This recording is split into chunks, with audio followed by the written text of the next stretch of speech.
Hello, welcome back to our channel. എങ്ങോട്ട് നോക്കിയാലും ഇറാനി ചായ, എവിടോട്ട് തിരിഞ്ഞാലും ബൺ മസ്ക.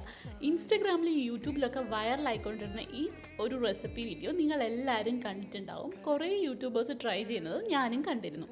പിന്നെ ഒരു യൂട്യൂബറായ സ്ഥിതിക്ക് ട്രൈ ചെയ്തില്ലെങ്കിൽ മോശമല്ലേ? അങ്ങനെയൊന്നുമില്ല കേട്ടോ. ആക്ച്വലി ഇതിൻ്റെ ഇൻഗ്രീഡിയൻസ് ഒക്കെ ഒത്തുവരാൻ കുറച്ച് ടൈം എടുത്തു. അതുകൊണ്ടാണ്. പിന്നെ ബെറ്റർ ലേറ്റ് ദാൻ നെവർ എന്നാണല്ലോ. അതുകൊണ്ട് ഞാനും ഒന്ന് ട്രൈ ചെയ്ത് നോക്കാമെന്ന് വിചാരിച്ചു.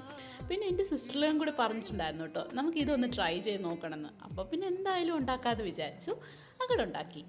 അല്ലെങ്കിലും ഈ കൊതിയൊക്കെ കയ്യിൽ വെച്ചുകൊണ്ടിരിക്കുന്നതിലും ഭേദം കയ്യിലുള്ള ഇൻഗ്രീഡിയൻസ് ഒക്കെ വെച്ചതങ്ങ് ഉണ്ടാക്കിയെടുക്കുന്നതാണ്. എന്തായാലും ഈ ബൺ മസ്കേക്കാളും ഞാൻ ഫാനായി മാറിയത് ഇറാനി ചായയുടെയാണ്. വീണ്ടും വീണ്ടും എൻ്റെ വീട്ടിൽ ഈ ചായ ഉണ്ടാവും എന്നുള്ള കാര്യത്തിൽ ഒരു കോംപ്രമൈസും ഇല്ല. സംഭവം അടിപൊളിയായതുകൊണ്ടും അറ്റംപ്റ്റ് സക്സസ് ആയതുകൊണ്ടും എൻ്റെ സിസ്റ്ററിലൊക്കെ ധൈര്യമായിട്ട് ഉണ്ടാക്കി കൊടുക്കുക. നിങ്ങളും നിങ്ങളുടെ പ്രിയപ്പെട്ട ഒരാൾക്ക് വേണ്ടി ഇത് ഉണ്ടാക്കി കൊടുക്കില്ലേ? See you with another video.